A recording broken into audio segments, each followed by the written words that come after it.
Hi there. Guess who? It's the Life Sucks Cookbook, back here to spend some time with you, tell you a little story, and I just wanted to let you know, assure you of something. When you watch these videos, you are not going to get any kind of valuable information about anything from me. Those will be the other YouTubers, like the people who tell you how to live forever. Like I've watched doctors, YouTube, they got millions and millions. There's a lot of people who want to live forever. My rule about living forever is, what am I going to look like? If I'm going to live to 100 and, I don't know, 50, am I going to spend like 70 years looking like I'm 110 or looking like I'm 50? If I could look like I'm 50 to 150, okay, I'll go with that. This has nothing to do with what I'm actually going to talk about today. I hosted this conference years ago. I was the MC. It's like a futuristic thing. People, talking about what's coming in the future. Somebody was talking about living much longer, and he said the scientific knowledge existed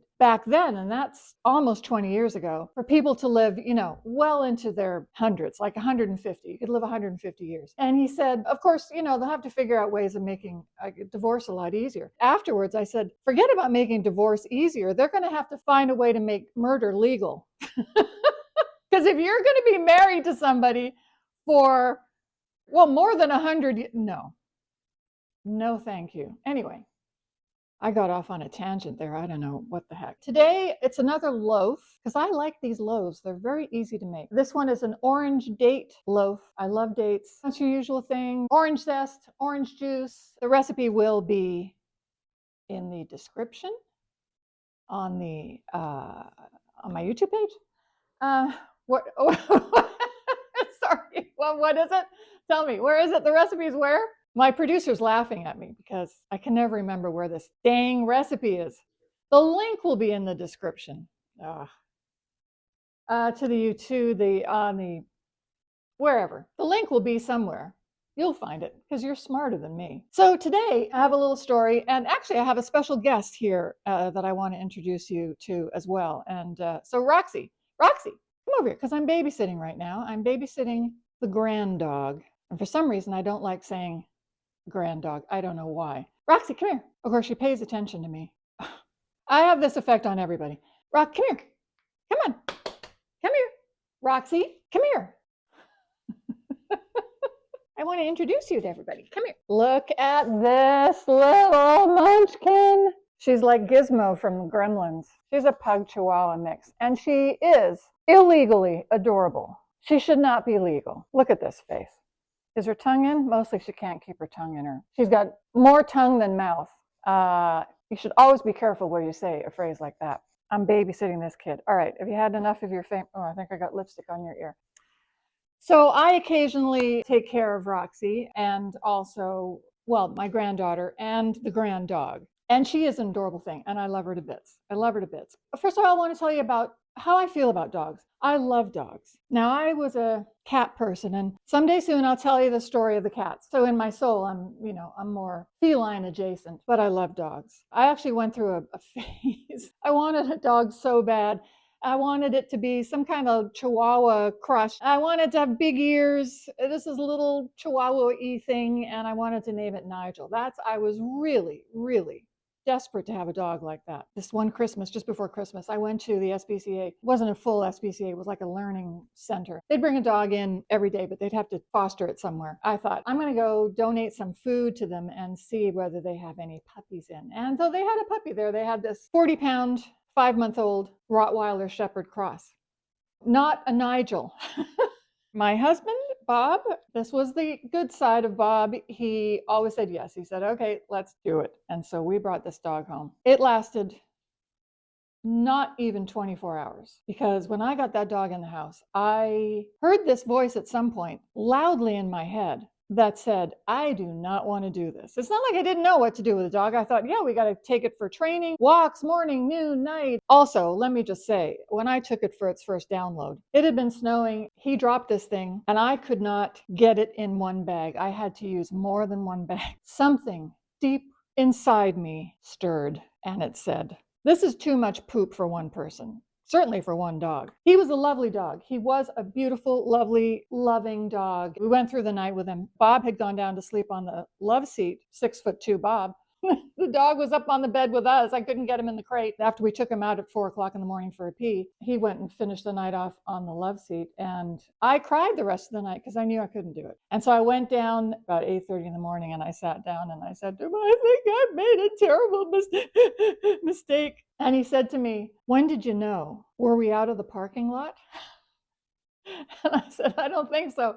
I think we were heaving this dog up into the back of our Jeep. And there was something already, the little bell going ding, ding, ding, ding, ding, ding, ding, little dog alarm. So we took it back. And I'm sure I donated all the stuff we bought and crate and the food and the leash. I gave all of it to them. I felt so guilty. And I said to myself, that's it. I can't have dogs. But I almost did it a number of years later, again, when I did run into a Nigel. But I slept on it after having a few glasses of wine. Once again, I said, no, I can't do it. Fortunately, I didn't bring that dog into the house. Anyway, that's a long preamble to how I like it with dogs. And the way I like it is sort of the way I feel about when I take care of my granddaughter. It's fabulous to be with them and spend some time and do fun things. And then it's great to hand them back.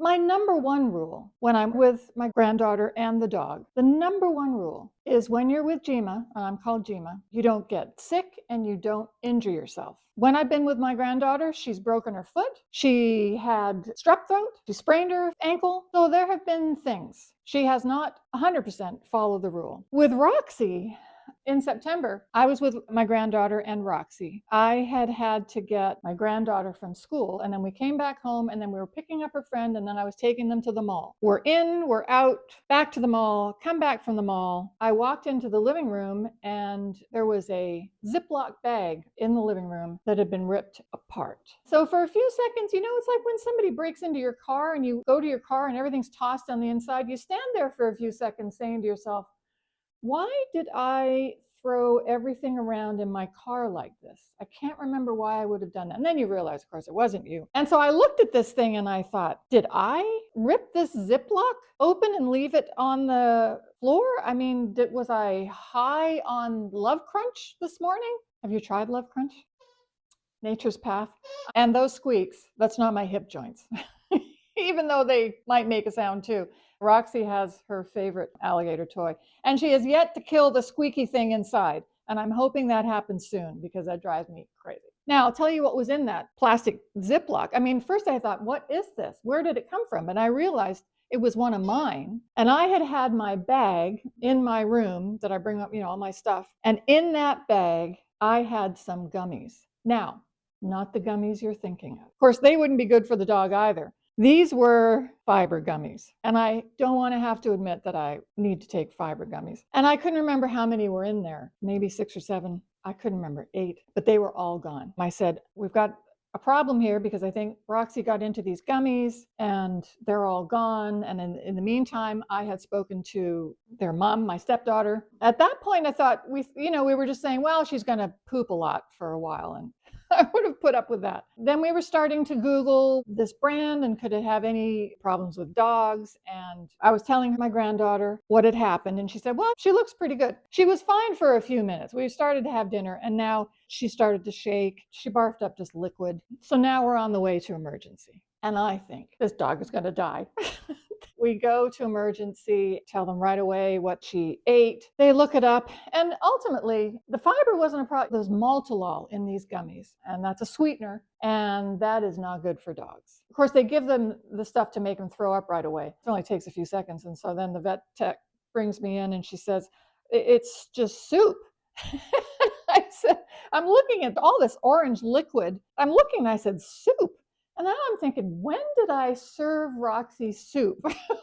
What would I give a dog soup? And then, of course, I realized this probably happened earlier than I initially thought. So she was just drinking tons of water. And then with the coloring of the gummies, it was just this orange soupy. And then there's, carrots and stuff in there from her food. So they had to put her on an IV drip. She was in overnight. They got to try and flush this out as quickly as possible. Of course, she's here and she survived. We got through it, but I felt terrible.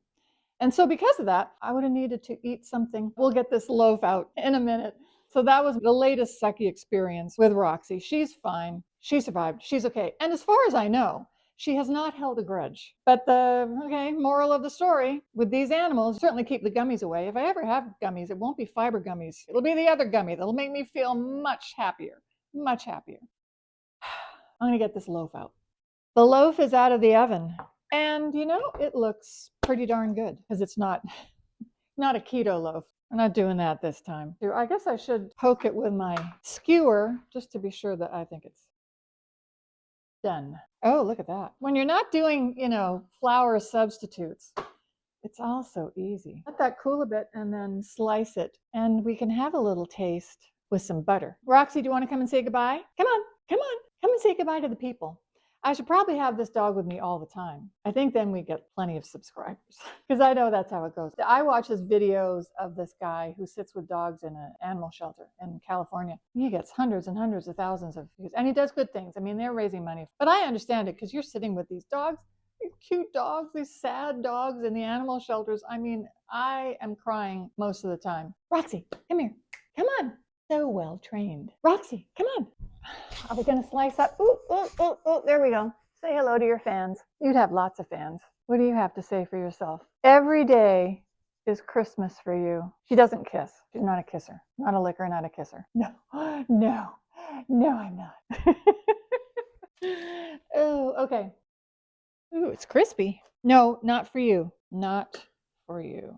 Dates look might be a little dry. The butter will cover that. It'll be fine. It looks pretty good. I'll take a pre-butter taste. Nice and warm. Hot. Hot. Not just warm, hot. I can tell you, stuff like this, on days like with her after emergency, I could eat that whole thing. Big pot of tea, I could eat it all. It would make me feel better. That's what the Life Sucks Cookbook is all about. Making you feel better, getting you through. And trying to teach dogs not to eat everything they see. Everything. She was eating mud yesterday. Thanks for joining me. Life Sucks Cookbook. Come on back. Plenty more stories. Fun to hang out. I'll see you soon. It is good though.